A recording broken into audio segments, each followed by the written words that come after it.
Izin Bapak, kita akan menyampaikan kelompok 1 mata kuliah teori proses sosial budaya mengenai keberagaman majemuk. Kalau kita bicara keberagaman majemuk ini, alhamdulillah kelompok 1 terdiri dari 1 Ibu Citra Nurikma, Ibu Nurjaria Joharia, kemudian Bapak Gembul Nini Setiani Kusuma Ridwan Muhammad Ridwan. Baik, izin saya akan menyampaikan mengenai materi ini. Pada intinya kita sharing untuk kegiatan mata kuliah teori proses sosial budaya. Baik, kalau kita bicara keragaman budaya tadi yang sudah diungkap juga oleh kelompok yang sebelumnya mata kuliah terkait dengan bahwa Pancasila lah sebagai salah satu landasan filosofinya dalam pendidikan.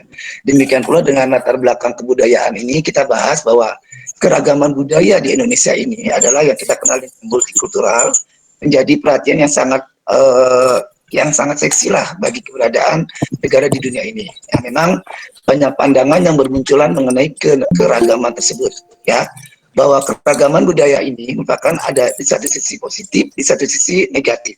Positifnya ini adalah mampu memperkaya suatu negara dan ada juga yang memandang bahwa ini sebagai potensi yang rawan akan konflik di suatu negara. Inilah yang pandangan yang negatifnya.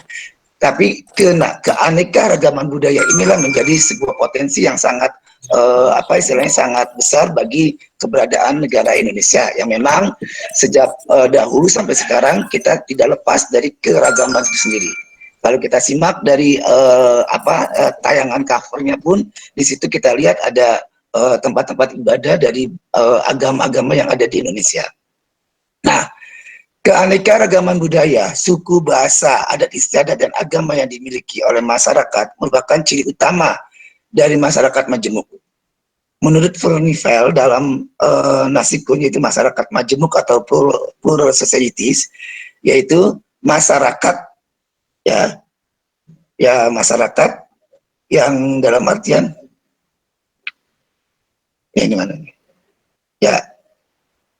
adalah memiliki sifat ini dia. Sorry kenapa?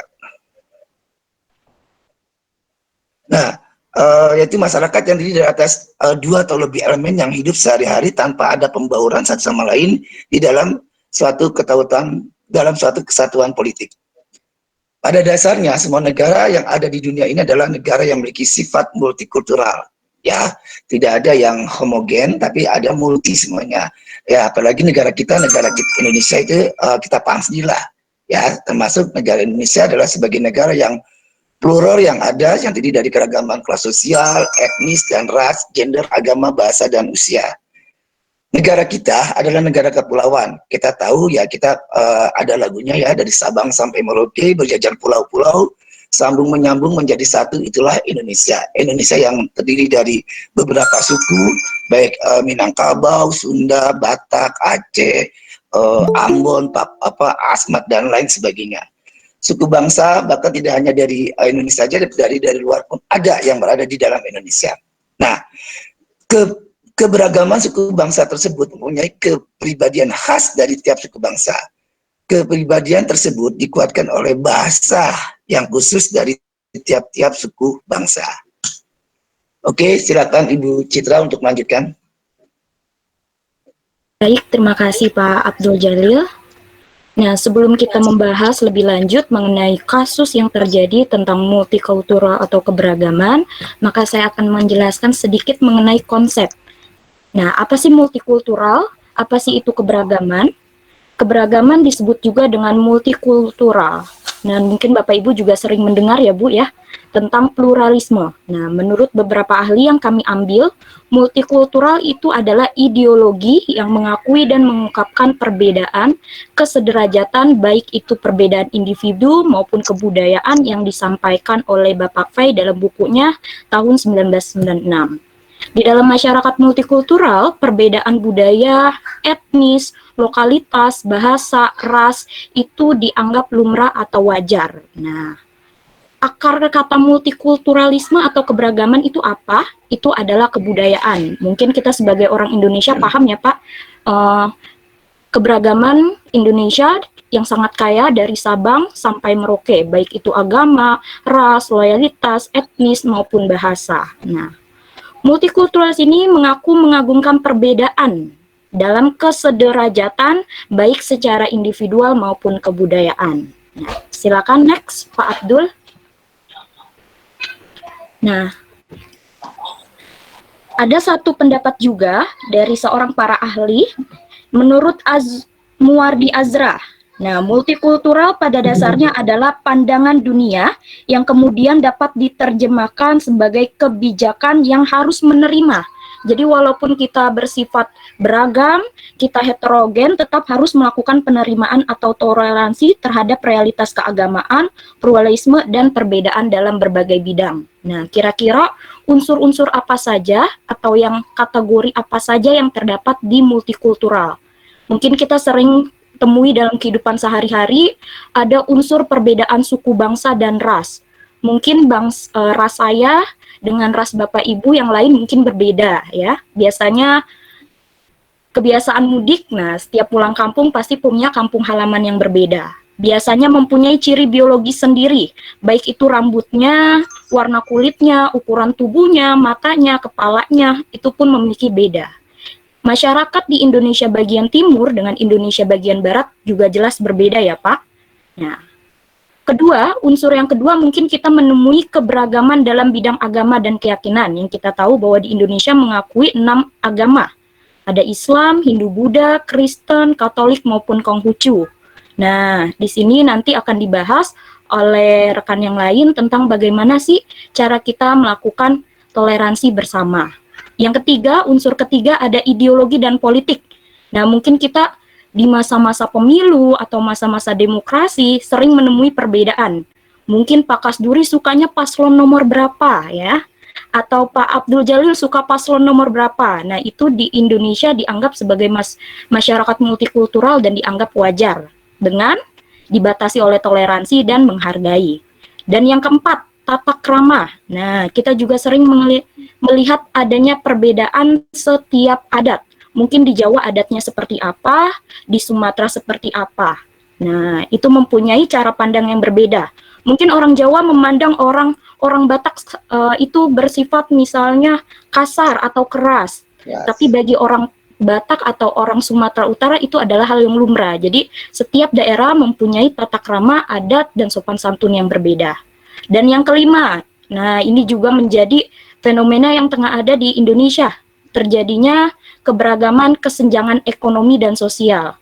Ada masyarakat tingkat atas, tingkat bawah, maupun tingkat menengah, dan tingkat yang rendah. Nah, masyarakat Indonesia merupakan masyarakat yang majemuk dengan keberagaman tingkat, pangkat, dan strata sosial. Mungkin ada bapak-bapak yang pangkatnya sudah atas ya, gajinya sudah di atas UMR, mungkin sudah berpuluh juta. Nah, dan mungkin ada juga masih ada yang di bawah. Itu termasuk juga unsur-unsur masyarakat multikultural, bukan hanya berbeda agama, bukan hanya berbeda budaya, tapi juga bisa tentang tata krama maupun ekonomi. Kemudian silakan bisa dilanjutkan oleh Pak Ridwan.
From Yunan, Yunan, Yunan, Yunan, Yunan, Yunan, sorry, Yunan.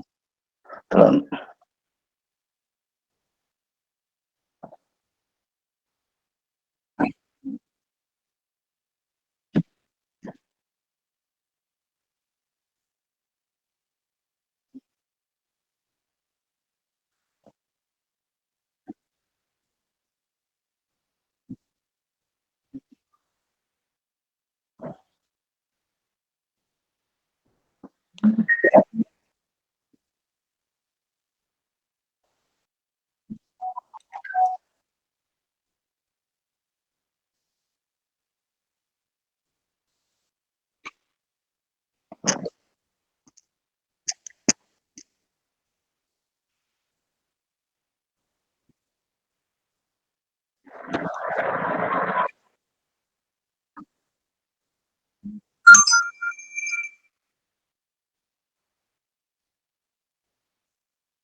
Ya, mau dibantu gantian.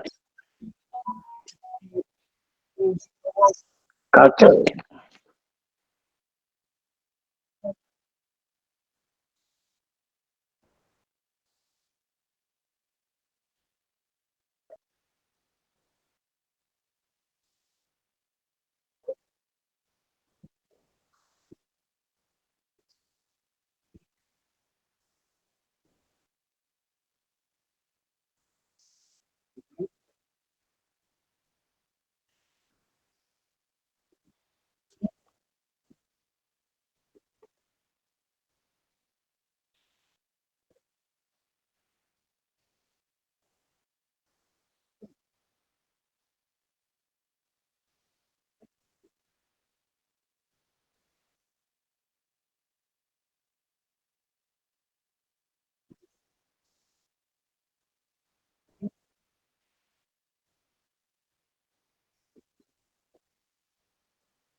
Ya, baik. Terima kasih Pak Ridwan. Selanjutnya saya akan membahas tentang dampak dari masyarakat multikultural. Jadi masyarakat multikultural pada hakikatnya adalah masyarakat yang memiliki banyak suku bangsa, budaya dengan beragam adat istiadat. Berikut ini adalah dampak dan pengaruh terhadap kehidupan di masyarakat. Yang pertama, timbulnya kemajemukan masyarakat bisa kita lihat dari banyaknya agama yang dianut, ras, suku, pekerjaan, dan budaya. Yang kedua, timbulnya berbagai konflik dari berbagai perbedaan yang dimiliki oleh masyarakat tersebut. Tiga, timbulnya stereotip atau persepsi prasangka terhadap suatu hal berdasarkan subjektif yang belum tentu tepat. Keempat, terbentuknya politik aliran yang ditunjukkan oleh perilaku suatu individu atau kelompok yang hanya mementingkan kelompoknya.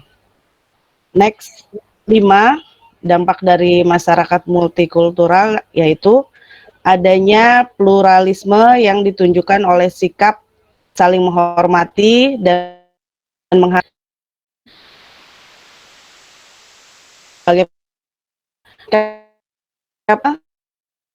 kan sikap yang berlebihan terhadap sifat-sifat kedaerahan, agama, suku, bangsa, dan keluarga. 7, adanya etnosentris yang menunjukkan cara pandang yang dianggap budaya tertentu memiliki kedudukan lebih tinggi dari budaya lainnya. 8, timbulnya interaksi antara dua orang atau lebih. 9, munculnya konsolidasi untuk proses penguatan keanggotaan individu atau kelompok. Dan untuk di Indonesia kita bisa lihat dampak positif dan dampak negatifnya. Yang pertama dari sisi positif, ya kita tahu Indonesia itu agama. Ya, yang pertama bisa menjadi kekayaan budaya bangsa. Jadi Indonesia itu bisa dikenal karena budayanya yang banyak, budayanya cukup bervariasi, gitu. Yang kedua, dampak positif dari masyarakat multikultural ini juga bisa membangun persatuan dan kesatuan bangsa. Yang ketiga, mampu memperluas toleransi dan wawasan masyarakat tentang keberagaman budaya. Keempat, menjadi daya tarik wisata. Kelima, menjadi warisan budaya dunia. Seperti kita ketahui, Indonesia beragam agama, budaya, tapi kita bisa hidup damai dan rukun karena kita memiliki fondasi negara, yaitu Pancasila. Saya mengambil contoh sedikit ya, dampak positif dari masyarakat multikultural di Indonesia ketika terjadi konflik GAM di Aceh. Perwakilan dari negara Timur Tengah itu menyampaikan ke Muhammad Yusuf Kalla, Pak Yusuf Kalla, kenapa Indonesia ini bisa hidup rukun dengan banyak agama, banyak budaya, sedangkan kami yang di Timur Tengah yang hanya 2 agama mungkin ya, budaya mungkin hampir sama, tapi kami tidak pernah bisa berdamai. Pak Yusuf Kalla menjawab, ya karena kami punya Pancasila. Ya, Bapak pendiri negara kami itu memikirkan bahwa kita perlu dasar negara yang mempersatukan semua rakyat Indonesia. Tapi kita tidak bisa menapik juga ada dampak negatifnya dari kemajemukan yang kita miliki. Yang pertama, ada klaim atas adat masing-masing daerah.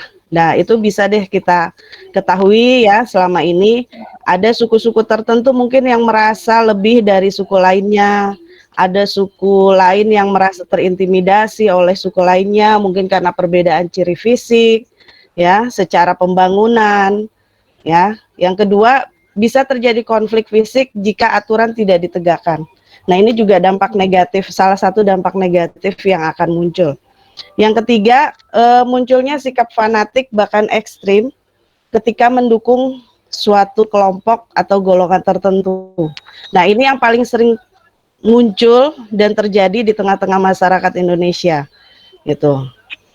Baik, selanjutnya untuk kasus permasalahan multikultural. Sebelum masuk ke sini, saya juga akan menyampaikan bahwa konflik-konflik yang terjadi di masyarakat itu bisa diselesaikan dengan 3 cara, yaitu konsiliasi, mediasi, dan arbitrasi.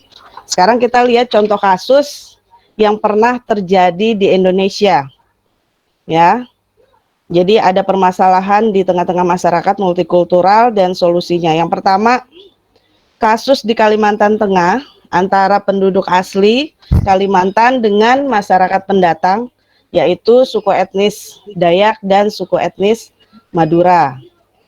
Di tahun 2001, secara umum konflik ini terjadi karena dasarnya itu adalah dalam ekonomi. Jadi masyarakat pendatang, ya, kasus ini cukup menarik perhatian masyarakat karena pada saat itu terjadi semacam konflik pembantaian besar-besaran terhadap etnis Madura. Ya, pastinya ada penyebabnya, ya. Jadi ini adalah sudah sering terjadi, ya, di Kalimantan Barat itu dalam kurun waktu 5 tahun terakhir sebelum 2001, ya. Jadi berturut-turut ada konflik antara etnis Madura dan etnis Dayak. Dayak sebagai masyarakat pribumi di Kalimantan dan etnis Madura sebagai pendatang. Selanjutnya, untuk penyelesaian konflik etnis Dayak dan Madura ini, pada tanggal 17 Maret 2001, ini saya percepat aja ya, biar nanti berkembang di diskusi. 17 Maret 2001, para tokoh di Kalimantan itu melakukan pertemuan. Nah, mereka menginginkan bahwa etnis Madura yang berada di pengungsian itu direlokasi ke tempat lain di luar wilayah Kalimantan yang diatur sepenuhnya oleh pemerintah pusat. Dengan kata lain, mereka tidak bisa menerima lagi warga etnis Madura untuk kembali ke Kalimantan. Karena di satu sisi, etnis Madura juga menguasai ekonomi ya di Kalimantan. Jadi mungkin ada sedikit pergesekan. Nah, untuk penyelesaian Kalimantan konflik di Kalimantan tidak sampai terlalu jauh hingga turun TNI atau ya ada operasi militer. Semua bisa diselesaikan dengan diplomasi antara kedua belah pihak. Yang kedua, kasus di Poso, Sulawesi Tenggara tahun 1999 sampai 2000. Salah satu kasus yang cukup menarik perhatian juga karena pada awalnya itu terjadi pada saat Lebaran, terjadi konflik, ada penyerangan, dan semua ini cukup panjang. Ya, kita semua tahu kasusnya seperti apa, hingga sampai hari ini pun masih ada operasi militer di sana. Ya, memang kita tidak bisa menafikan ya, terjadi konflik yang sangat panjang di masyarakat di Sulawesi Tenggara pada saat itu. Sulawesi Tengah saat itu ya. Jadi sampai hari ini pun masih ada operasi karena ada pihak-pihak bersenjata yang masih mengganggu keamanan dan ketertiban masyarakat di sana. Sampai hari ini pun masih dilakukan penyelesaian konfliknya, masih dilakukan operasi militer oleh Polri dan TNI karena dianggap tidak mampu diselesaikan secara diplomasi oleh tokoh-tokoh masyarakat yang ada di sana maupun nasional. Yang ketiga, kasus rasial mahasiswa Papua di Jawa.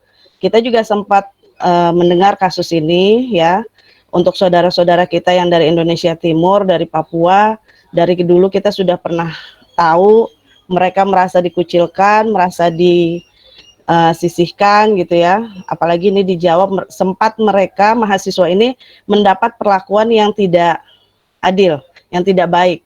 Mereka merasa diperlakukan seperti binatang gitu, karena perlakuan dari saudara-saudara kita lainnya.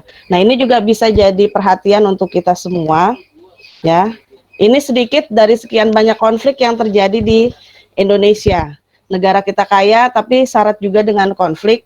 Tapi karena dengan adanya Pancasila kita bisa mengedepankan nilai-nilai persatuan, nasionalisme kita untuk menyelesaikan permasalahan yang ada. Mungkin itu saja dari saya.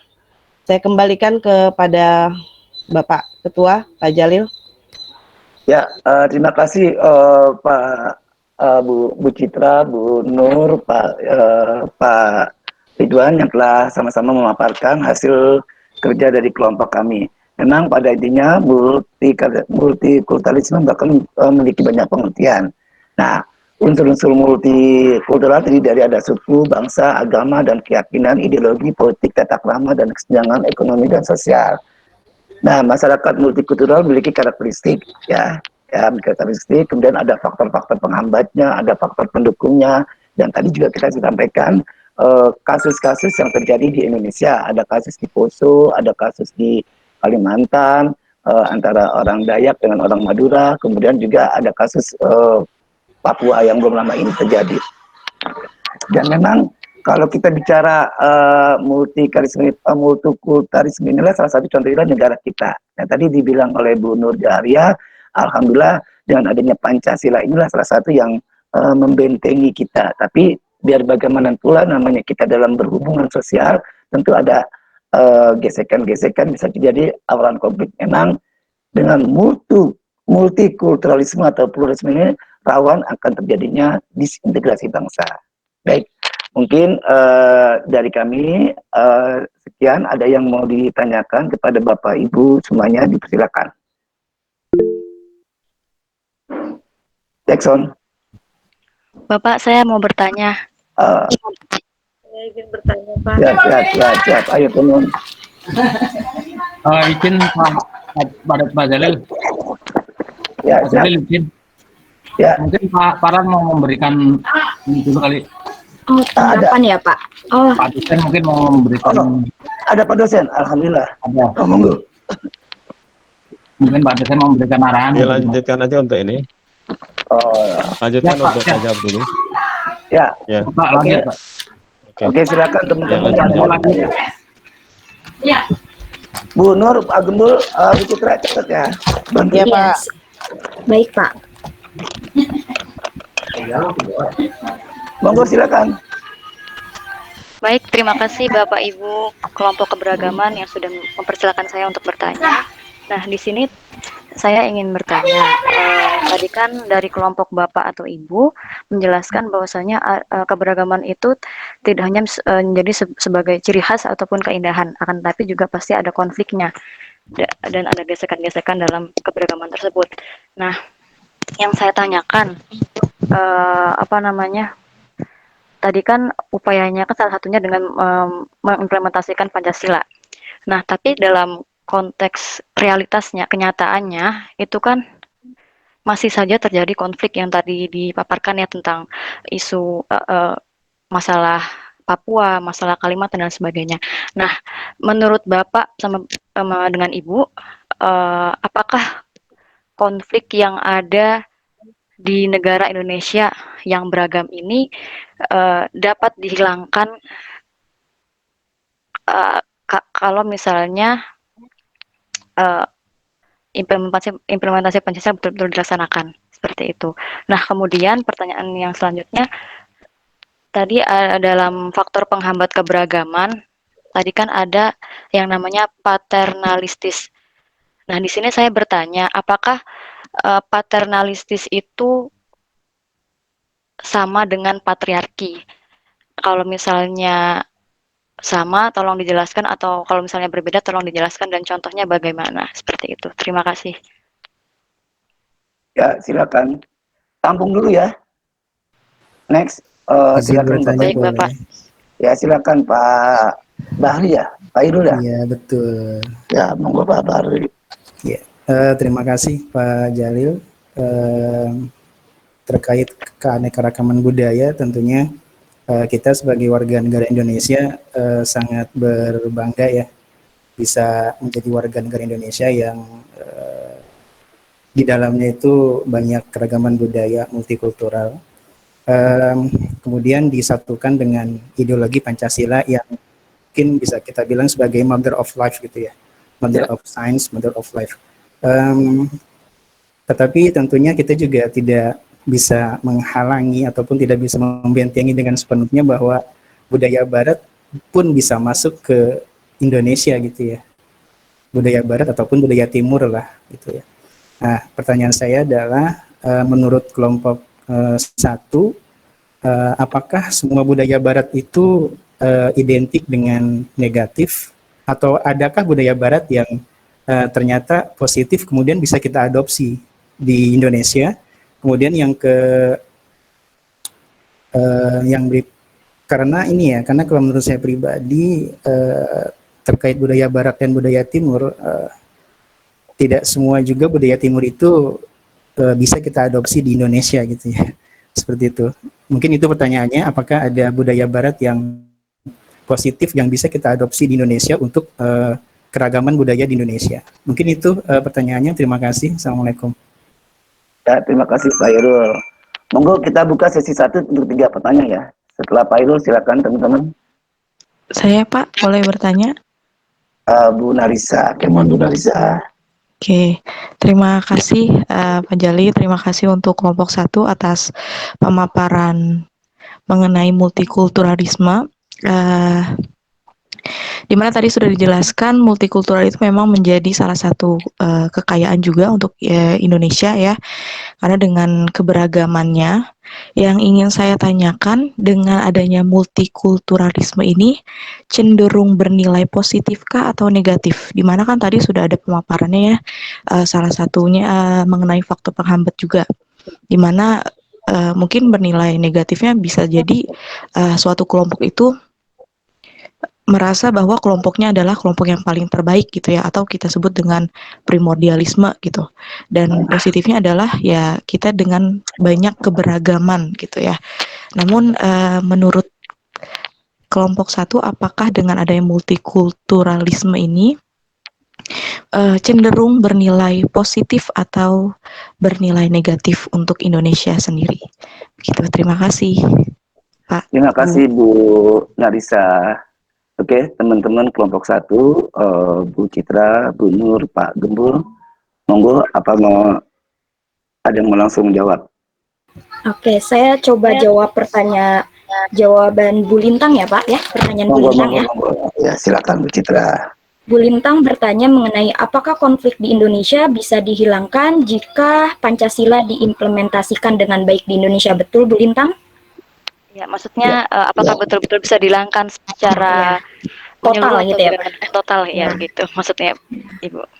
menurut pendapat saya sih, walaupun di Indonesia sudah ada dasarnya, ada landasannya yang kita pelajari tadi pagi tentang Pancasila, namun dengan keberagaman yang ada di Indonesia, multikultural Indonesia, membuat kita mempunyai pandangan yang berbeda. Jadi, untuk dihilangkan secara total itu sangat sulit, Bu.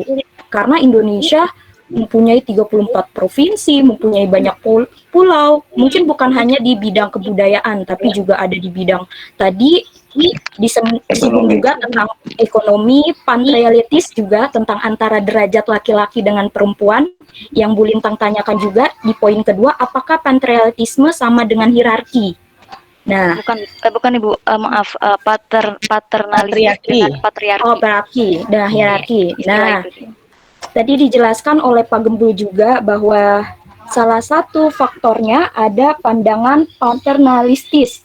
Pandangan ini menganggap bahwa kaum laki-laki lebih tinggi dari kaum perempuan yang mengakibatkan kaum perempuan sebagai minor. Nah, walaupun Indonesia sekarang sudah berkembang, kasus-kasus rasisme itu juga tetap masih ada. Jadi menurut pendapat saya tidak bisa dihilangkan secara total, Ibu, walaupun implementasinya sudah dilakukan dengan baik. Itulah konsekuensi bagi masyarakat yang multikultural. Mungkin Bapak Ibu ada yang ingin menambahkan? Silakan. Ya, saya Gimana? tambahkan sedikit. Saya ingin menambahkan Bu Citra. Oh iya, Bu Asih. Silakan, Bu Asih. Tanyakan Neng Lintang tadi, apakah konflik di Indonesia bisa dihilangkan secara tuntas? Sebetulnya kita bangga ya sebagai bangsa Indonesia yang multikultural. Jarang sekali di dunia ini yang memiliki beragam budaya, bangsa, bahasa selain negara kita, barangkali Indonesia. Apakah bisa tuntas? Itu tadi kita kembali kepada diri kita sendiri. Kita sudah punya ideologi Pancasila. Itulah perekat yang paling utama kita sebetulnya. Perekat utama kita itu ideologi Pancasila yang sudah di dalam sila-silanya itu sudah ada. Nah, yang sering salah itu kan diri kita yang tidak menerapkan sungguh-sungguh nilai Pancasila itu. Nah, itu tadi karena sifat manusia itu kan egonya lebih tinggi. Sebetulnya kalau nilai-nilai Pancasila itu ditanamkan sejak dini, nah ini saya juga agak bersedih ya, sebagai guru, mungkin rekan-rekan juga banyak yang sama profesi seperti saya. Kita dulu waktu kecil penataran P4 72 jam, SMA 100 jam. Kita sampai betul-betul paham itu apa Pancasila. Jadi ketika ada keberagaman di sekitar kita, kita enjoy saja, ya kan? Nah, itu tadi. Nah, selama Pancasila, apalagi sekarang ini Pancasila sudah mulai dilunturkan nilai-nilainya dengan dihilangkan beberapa item-item yang sekarang akan diganti dengan Trisila, Ekasila. Wallahu alam ya, saya jadi pesimis apakah ini multikultural akan terus menjadi perekat Pancasila itu atau mungkin sebaliknya. Jadi kita kembalikan kepada diri kita, kemudian kepada sistem negara kita, pemimpin-pemimpin kita yang di atas, maukah nanti di negara kita ini bisa menerapkan Pancasila dengan sungguh-sungguh. Barangkali itu Neng Lintang yang bisa saya tambahkan. Terima kasih. Gimana Baik, Ibu. Bu Lintang? Bu Lintang, makasih Bu Asih. Cukup Bapak. Oke. Next, yang kedua. Oh ya, silakan. Ya, yang budaya Barat sama Timur apa ini contohnya? Siap, diadopsi di Indonesia. Ya, betul.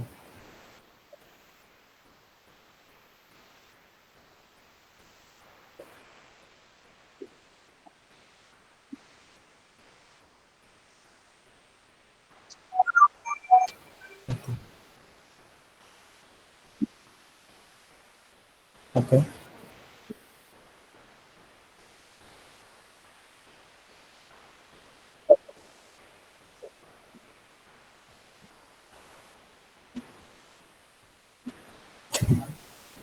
Ya.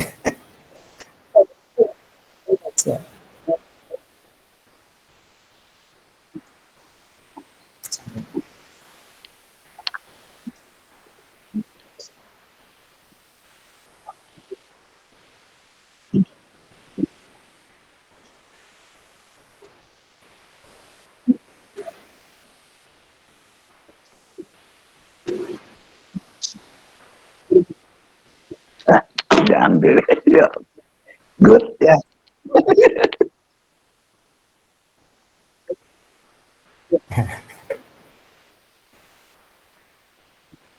Mulai.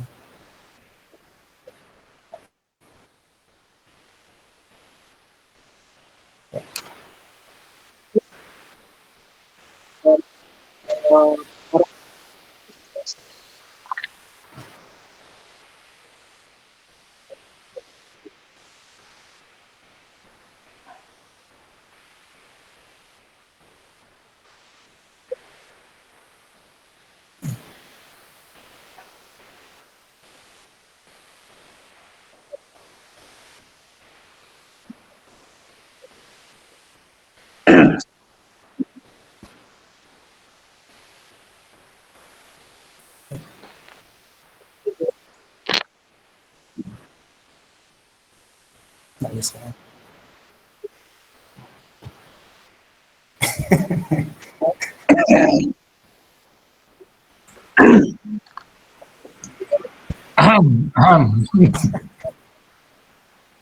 Harus sama.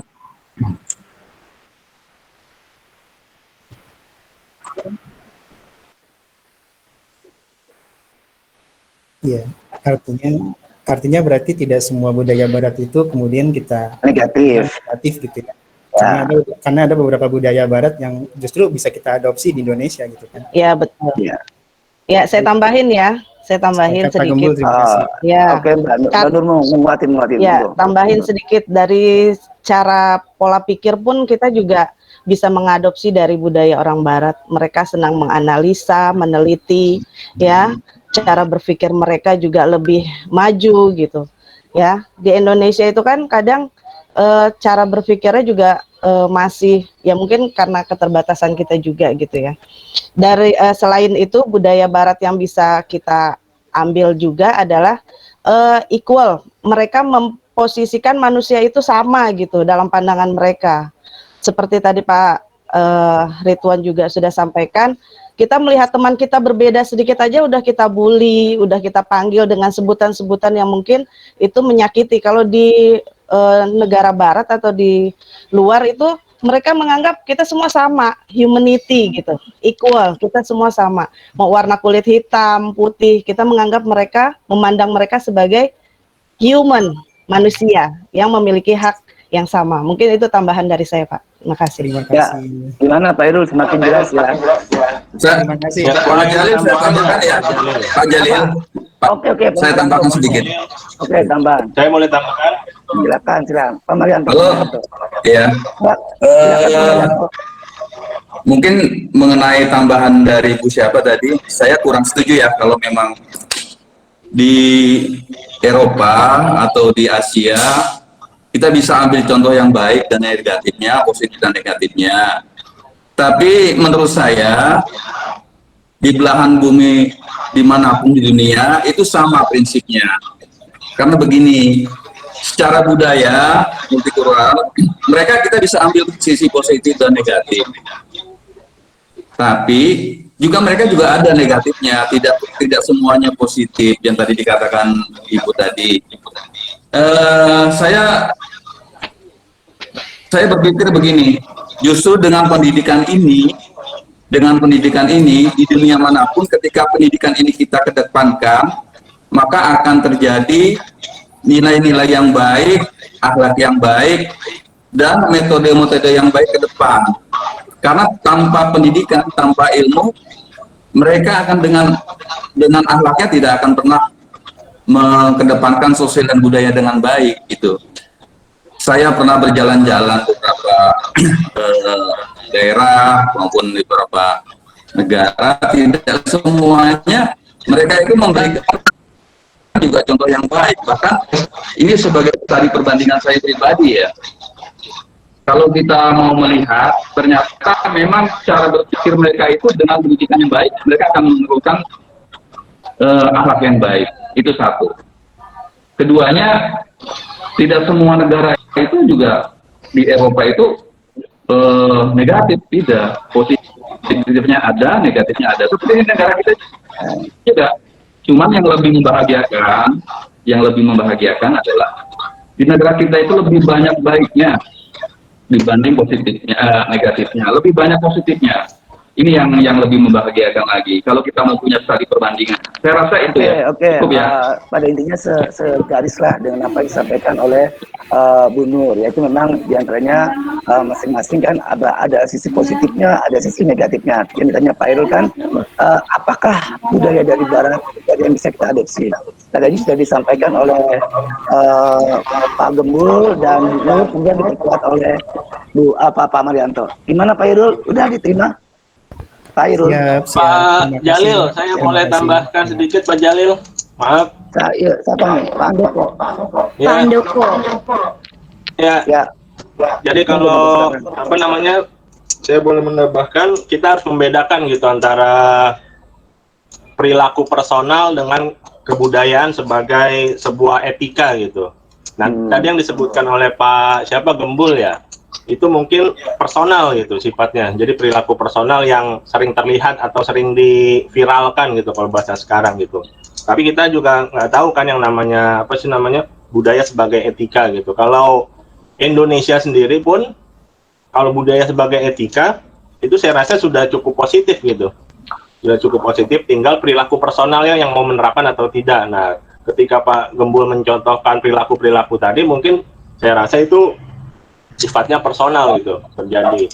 Nah, tadi saya juga sepakat dengan Pak Marianto. Jadi ketika itu perilaku personal, pasti ada yang baik, ada yang buruknya juga gitu. Nah, ketika kebudayaan Indonesia diterapkan juga saya rasa sifatnya positif gitu. Jadi kalaupun ada yang diterima, ya ketika tidak bertentangan atau tidak berbenturan dengan kebudayaan lokal kita, ya kita fine-fine aja gitu. Tapi ketika kebudayaan Barat tersebut bertentangan dengan kebudayaan lokal kita ataupun dengan ajaran agama kita, ya kita juga harus memfilternya gitu, tidak semuanya bisa kita terima. Mungkin itu Pak Jalil. Oke, thank you. Jadi menambah, karena ada ininya tadi Pak yang disampaikan oleh Pak Gembul, oleh Pak Marianto pun melalui salah satunya kebiasaan itu dalam dunia pendidikan. Dari pendidikan inilah nanti akan muncul kebiasaan-kebiasaan baru yang akhirnya membuat kita ada perubahan-perubahan yang terbaik. Pak Abdul, boleh nambahin Pak Abdul? Sebentar. Bu Citra ya? Bu Citra ya? Nah, kalau tadi kita masih di pertanyaan Pak Irul, jika tadi kita selalu cenderung menganggap budaya Barat itu yang dieksplor adalah yang positif yang Pak Ridwan sampaikan, yang Bu Nur sampaikan, ternyata di budaya Timur juga tidak semuanya baik. Nah, apa yang kurang baik di budaya Timur? Salah satunya budaya Timur itu lebih mengekang terhadap kebebasan, Pak. Kenapa Barat lebih maju dibandingkan Timur? Karena Barat, benar kata Bu Nur, lebih mengeksplor, pikirannya terbuka, sedangkan orang-orang Timur itu pikirannya lebih tertutup. Ada batasan ini, apalagi orang Timur rasa nggak enaknya itu tinggi sekali. Rasa malu-malunya itu tidak tinggi sekali. Nah, itu yang jauh dihindari oleh orang Barat. Orang Barat bebas, berani, mau mengeksplor, mencari yang baru. Salah satunya budaya yang sangat terkenal di Barat itu adalah budaya membaca. Waktu saya 3 bulan tinggal di Austria, Hongaria, jika saya tawarkan anak-anak handphone, mereka tidak mau, Pak. Mereka lebih memilih buku dibandingkan handphone. Jika dibandingkan dengan anak-anak di Indonesia, contohnya anak saya atau ponakan saya, mereka lebih senang menonton YouTube dibandingkan main dengan temannya. Betul Bapak Ibu jika di rumah? Ya. Bisa berlama-lama dengan YouTube ya. Nah, itu salah satu budaya baca.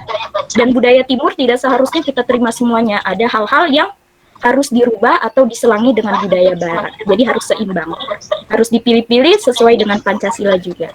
Terima kasih Pak Abdul. Ya, semakin kuat ya Pak Irul ya. Ya, lanjut Pak Jalil, yang ketiga. luar biasa ya jawaban suhu-suhu ini. Terima kasih. Lanjut yang ketiga sekarang. Yang ketiga, monggo.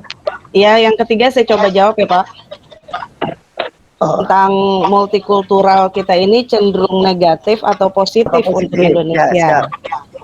Kalau menurut saya, melihat sumber daya Indonesia ya, yang memiliki 17.504 pulau dengan budaya, etnis, keindahan alam yang luar biasa, menurut saya lebih cenderung ke hal yang positif gitu daripada hal yang negatif. walaupun tidak bisa kita hindari, hal-hal negatif itu pasti beriringan dengan hal positif. Tinggal bagaimana kita sebagai rakyat Indonesia, masyarakat Indonesia melihat potensi sumber daya multikultural itu untuk kemajuan bangsa dan negara kita. Seperti itu. Hal sepele deh, kita masih lihat di masyarakat. Beda pendukung klub bola aja udah sampai bunuh-bunuhan gitu.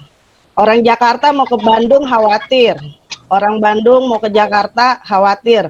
Di stop sama The Jack, Viking. Nah itu hal kecil. Disitulah kita punya peran bagaimana mendewasakan masyarakat ya dengan keberagaman kita, bahwa kita itu bisa beriringan, kita bisa bersama-sama.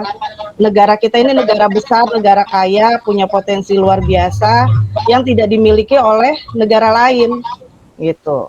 Dan kadang kita sendiri sebagai orang Indonesia tidak menyadari bahwa potensi kekayaan negara kita itu cukup luar biasa. Justru kita cenderung kepada hal-hal yang memecah belah, ya, kita mudah dalam pergesekan-pergesekan konflik di masyarakat gitu. Mungkin itu dari saya, karena dari multikultural ini akan muncul budaya yang berbeda, bervariasi gitu. Masyarakat kita jadinya heterogen, berbeda satu sama lain, dan itu jadi keunikan tersendiri kalau menurut saya. Silahkan jika ada yang mau menambahkan. Ya, saya tambahkan, kalau terkait dengan keragaman itu ada sisi positif, ada sisi negatifnya. Kita upayakan munculkan yang positifnya, karena positif ini sebagai kekuatan potensi yang kita miliki. Dan Indonesia memang keragaman ini menjadi salah satu potensi yang bisa menambahkan pendapatan negara. Nah, di satu sisi juga bagaimana senjata, kalau kita bicara sejarah, Belanda apa sih yang membuat dia itu bisa sekian lamanya menjajah kita, ya tidak lepas karena dia dengan politik memecah belah, adu domba. Oleh karena itu mungkin tadi Pak Marianto bilang poin masuk utamanya adalah dari pendidikan. Dari pendidikan inilah kita coba untuk menanamkan bahwa kita keragaman ini adalah merupakan keunikan yang dimiliki oleh Indonesia secara geografis dari berbagai macam suku, agama, dan rasnya. Dan ini sebagai kekuatan untuk kita menjadi sebuah negara yang besar dan kuat. Dan ditambah lagi kita juga untuk mengarah kepada negara yang negara maju, otomatis dari pendidikan inilah semoga anak-anak bangsa kita menyadari betapa pentingnya persatuan dan kesatuan, dan bahwa keragaman itu memang ada dan tidak bisa dihindari di Indonesia. Dan dengan sendirinya maka gesekan-gesekan pun akan diminimalisir karena lebih cenderung dia memakai dengan otaknya, tidak memakai dengan ototnya. Demikian. Ada yang lainnya? Oke. Halo, cek sound 9. 1A. Terima sama Pak Jalil. Oke, 9A bagaimana? Silakan, ada yang mau menambahkan?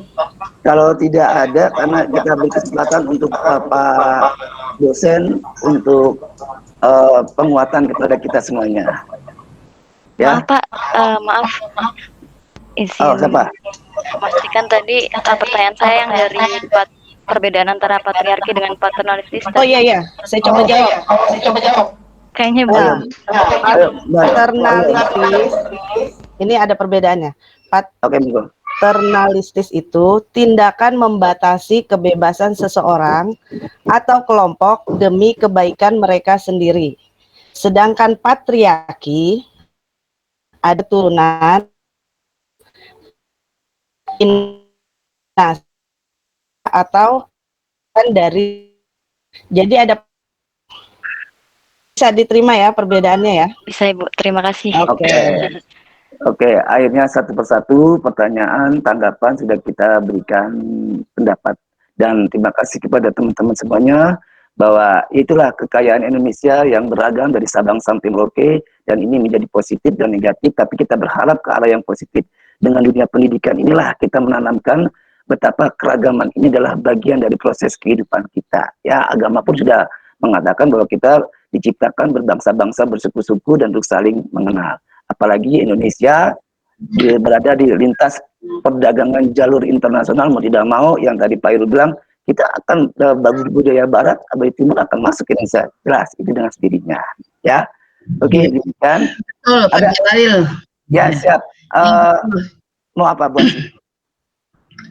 Ya memang, ya tadi memang betul seperti yang disebutkan oleh Pak Jalil, bangsa kita itu kan sudah terbiasa dengan multikulturalisme itu kan rentan dengan konflik ya Pak ya. Nah, tapi kita sudah ribuan tahun itu dengan adanya konflik-konflik itu, tapi alhamdulillah sampai saat ini negara NKRI masih berdiri tegak. Yaitu tadi karena kita sudah dewasa dalam puluhan tahun belajar bagaimana mengantisipasi konflik-konflik itu. Itu barangkali Pak. Ya, baik Pak Kasduri, Pak dosen bagaimana? Apa udah kita boleh, tutup? boleh, ya.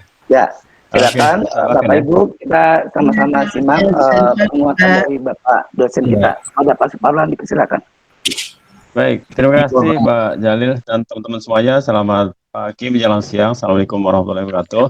Waalaikumsalam warahmatullahi wabarakatuh.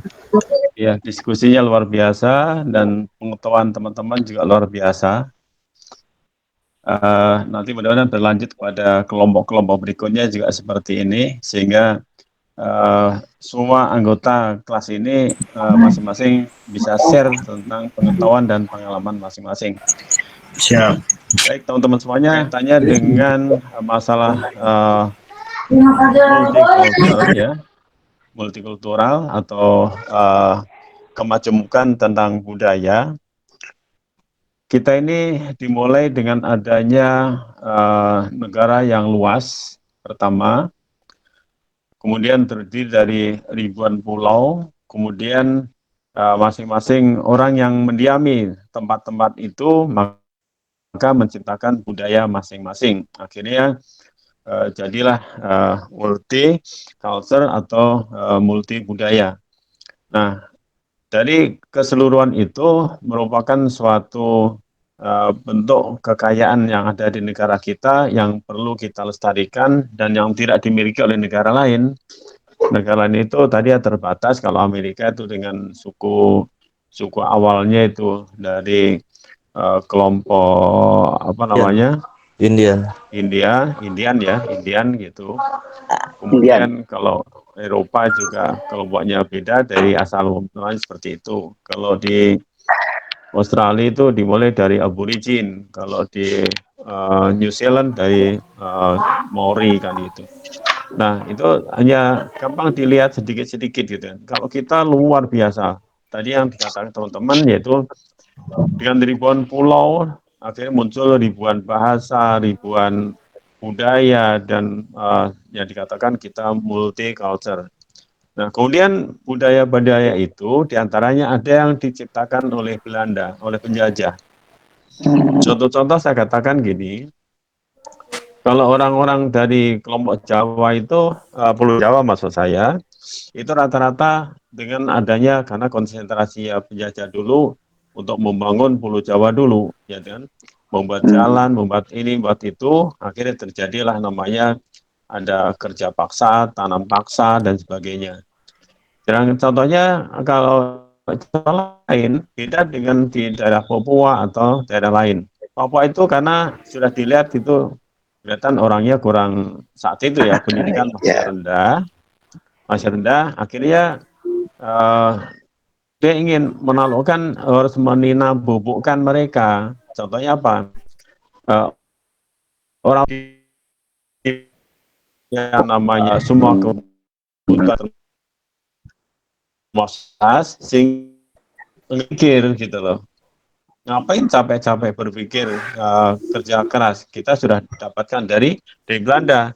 Nah, itu sampai sekarang muncul, termasuk yang munculnya di konflik tentang Papua itu dengan ada Papua Merdeka dan sebagainya itu karena merasa dulu pada zaman Belanda itu dia disupport karena kehidupannya. Tapi secara politis itu ingin hancurkan sebenarnya, ingin menghancurkan orang-orang asli sehingga nanti akan didiami oleh pendatang itu atau oleh penjajah. Contoh-contoh saya katakan gini, contoh di Australia pun juga begitu. Kalau tadi Bu Nur menyampaikan di Austria gitu, saya juga pernah sana. Di Australia itu suku aborigin itu dia dikasih gaji walaupun nggak kerja, dikasih gaji untuk kehidupannya tiap bulan dan rumah disediakan. Itu saya pernah mengunjungi daerah Sydney agak pinggiran dekat pantai itu. Nah mereka nggak mau sekolah, ngapain sekolah? Toh kebutuhan hidupnya sudah didapat, uang tinggal ngambil di ATM atau gimana kan gitu. Nah itu terus disediakan tempat minum, beli minuman keras itu. Jadi orang kalau banyak minum keras nanti mabok, banyak mabok dia cepat mati kan gitu. Ini diantaranya. Tapi kalau kita bicara kepada orang Australia seperti itu, oh enggak gitu loh, dia bela diri tentunya.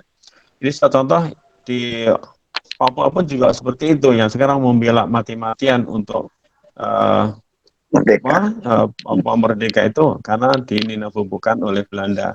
Kemudian maka tinggalnya mereka di Belanda, di mana kan gitu. Itu diantaranya teman-teman semuanya. Nah, kemudian muncul tadi yang disampaikan oleh teman kita, contoh konflik yang ada di Kalimantan Tengah, yaitu di Sampit itu dengan adanya persaingan ekonomi sebenarnya. Ya, ekonomi. Jadi ada persaingan ekonomi karena pendatang itu kerja keras, kerja giat, lebih maju. Hanya orang Madura itu agak sombong kalau sudah maju gitu loh. Itu yang nggak disenangi oleh para orang Dayak asli. Orang Dayak. Akhirnya terjadi konflik sampai pembantaian gitu loh. Nah orang Jawa nggak diapa-apain, orang Jawa, orang Sunda, orang yang lain nggak diapa-apain. Dia ngerti, dia tahu bau darahnya orang Madura seperti ini gitu. Ini contoh seperti itu. Jadi masalah-masalah yang buat kecemburuan sosial itu juga menimbulkan konflik. Nah, dulu pada waktu masih zaman waktu Indonesia merdeka itu kan malah dirumuskan pertama ada Pancasila, ya kan? Ada 5 sila itu tujuannya untuk yang pertama mempersatukan, ya kan? Persatuan Indonesia itu. Ketuhanan pertama, ketahanan, kedua persatuan. Jadi terus dikembangkan, diperkuat oleh adanya Sumpah Pemuda itu. Jadi kayak pemuda Jawa, pemuda ini, pemuda itu, semuanya adalah satu negara, Indonesia, tanah air satu, Indonesia. Dan semuanya, itu semuanya teman-teman semuanya. Kalau kita kaji kembali tentang Pancasila itu sebenarnya rumusannya luar biasa kalau diterjemahkan.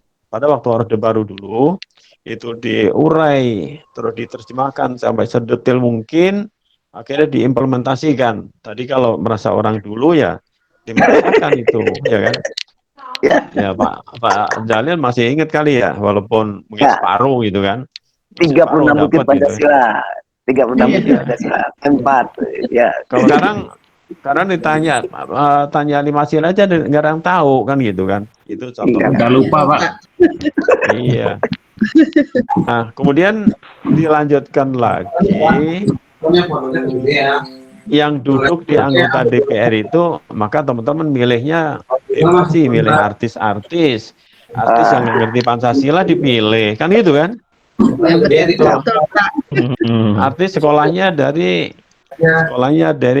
paket A, paket B. Paket B, ya kan? Sama homeschooling. Iya, homeschooling kan paket juga itu, ya kan? Iya. Setelah itu jadi anggota DPR. Nah, setelah jadi anggota DPR, dia yang akan mengubah-ubah itu, gitu loh. Dia tidak paham, dia tidak tahu, dia main setuju aja, setuju untuk merubah. Ya tadi betul disampaikan oleh siapa tadi? Bukan menggunakan akal pikiran, tapi menggunakan okol kan gitu kan. Okol itu apa? Tenaga gitu loh. Yang penting gebrak meja kan gitu kan. Gitu. Ini diantaranya. Jadi itulah yang kita sayangkan, sehingga apa yang telah dirumuskan oleh para pendiri bangsa itu begitu bagus, tapi dirusak oleh generasi penerus. Jadi termasuk sekarang, ya maaf sekali, menteri kita itu di dunia pendidikan ya masih muda, dan dia jiwa tentang pendidikannya mungkin juga tidak terlalu jauh. Padahal di Kementerian Pendidikan sedang ditambah Menristek gabung. Menristek jadi gabung lagi, kemudian kebudayaan masuk, kemudian semuanya masuk di situ. Jadi kalau nggak orang jenius yang bisa memimpin tentang lembaga atau kementerian yang besar banget ini, Itu ya, dampaknya ke kita. Akhirnya jadi salah apa? Guru lagi kan gitu. Padahal dari sananya juga kurang. Saya pernah ke kementerian, saya tanya kepada penjaga itu atau satu, itu Pak Menteri ada? Oh jarang dia Pak, dia kerja dari rumah Pak kan gitu. Oh, Nah, dari. kalau kerja di rumah gimana Pak Menteri? Gitu, daring.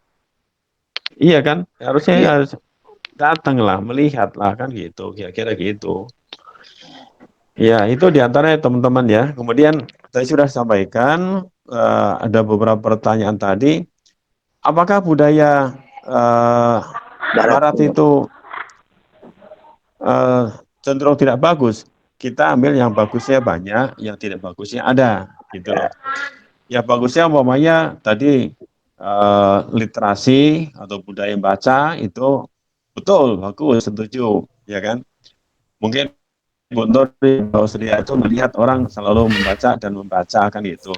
Saya pun waktu jalan-jalan dulu, kalau di kendaraan umum itu melihat, jadi nenek-nenek atau ibu-ibu atau yang muda-muda, walaupun dia kelihatan pegangan di kereta api atau di bus, dia selalu tangan kirinya dia megang buku untuk dibaca. Itu selalu itu. Kalau kalau kita kan enggak, yang dipegang tadi betul-betul ya HP ya kan, mungkin ada gambarnya apa, ada apa kayak gitu kan, itu diantaranya. Pertama budaya baca, budaya ngantri, kemudian kalau dalam pendidikan di Barat itu apa? Pemberian kebebasan kepada anak didik, jangan ditakuti. Jadi teman-teman yang ngajar matematik, umpamanya mengatakan, udah matematik susah, nggak mau belajar lagi. Nah, kata ibu susah ya, nggak mau belajar lah, susah kan gitu kan. Tapi kalau parah ya. ini tambah parah. Jadi Kalau mindsetnya matematik itu susah. sebenarnya gampang gitu kan. Anak saya tuh Pak. Iya, pola pikirnya tuh. Iya, Itu disugesti duluan tuh. betul. Mati-matian. Jadi kalau bilang gini, siapa bilang matematik susah? Matematik gampang, mudah gitu kan. Contohnya kan gitu kan. Contoh, gampang aja kalau kita makan berapa kali itu dihitung kan gitu kan. Itu matematik itu. Sambil nyanyi dihitung kan gitu. Itu matematik. Jadi nggak harus yang dipikirkan matematik rumus terus nanti apa gunakan simbol. Ya itu nih susah kalau udah ketemu ke sana. Dimulai dari yang sederhana, sebagai yang buat merangsang anak gitu. Metodenya Pak yang Jadi kemudian saya katakan, iya, saya katakan gini. Jadi kalau anak itu dibiarkan dulu, kalau dia bahaya atau dangerous, baru ditolong gitu kan, ditolong. Jadi kembali seperti yang lalu saya katakan, seorang BK itu membiarkan kliennya atau ya kliennya itu untuk bicara dan sebagainya, terus karena biarkan aja kita dengerin, baru nanti kita berikan flashbacknya apa kan gitu. Jadi jangan digurui kalau anak-anak kita nangani anak bermasalah gitu. Ini diantara budaya positifnya, ngantri, terus tidak merokok, ya kan? Kalau teman-teman ke Singapura, pasti nanti sudah berhenti ngerokok karena sudah mulai dilarang di situ, kan gitu kan? Tapi begitu sampai turun di pelabuhan udara di mana di Indonesia, langsung rokoknya dikeluarin kan gitu, ya kan? Beda seperti itu. Kalau itu kita tidak ikuti, ya kita kena sanksi kan gitu loh, gitu. Ini contoh. Bukti kalau kita di luar negeri bisa ngikuti aturan-aturan. Kalau di Indonesia kenapa ya kok enggak kan gitu? Karena budaya merendahkan atau menyepelekan aturan dan menggampangkan namanya sanksi kan gitu. Karena kembali lagi Kesadarannya kurang juga. Ranah kesadaran karena ranah hukumnya juga lemah. Kadang penegak hukumnya juga memberikan contoh kan gitu. Kadang-kadang coba kalau ada jalan yang satu arah, kadang ada yang lawan arus, nggak tahu dia orang keamanan, ada polisi pakai preman, ada tentara, kadang-kadang gitu kan. Akhirnya masyarakat ya nyontoh, dia aja ngikuti, gitu kan, nyontoh gitu. Ini diantaranya. Nah, kemudian dari budaya kita yang luar biasa itu, ya kita hendaknya kita tanamkan kepada anak-anak didik kita kenalkan lah pertama kita kenal. Ya mereka tahu, jangan sampai nanti di negara orang ditanya orang sana nggak ngerti, pengongnya kan kelihatan bodohnya kan gitu kan. Jadi kita nggak boleh begitu. Seperti contoh gini saya katakan, dulu waktu saya ngajar di Singapura itu kan, ya muridnya anak-anak kita gitu loh, anak diplomat. Diterangkan tentang ini, tentang IPS ya, tentang IPS. Terus di antaranya nama-nama pelabuhan dan sebagainya, terus siapa yang bertugas di pelabuhan dan sebagainya. Terus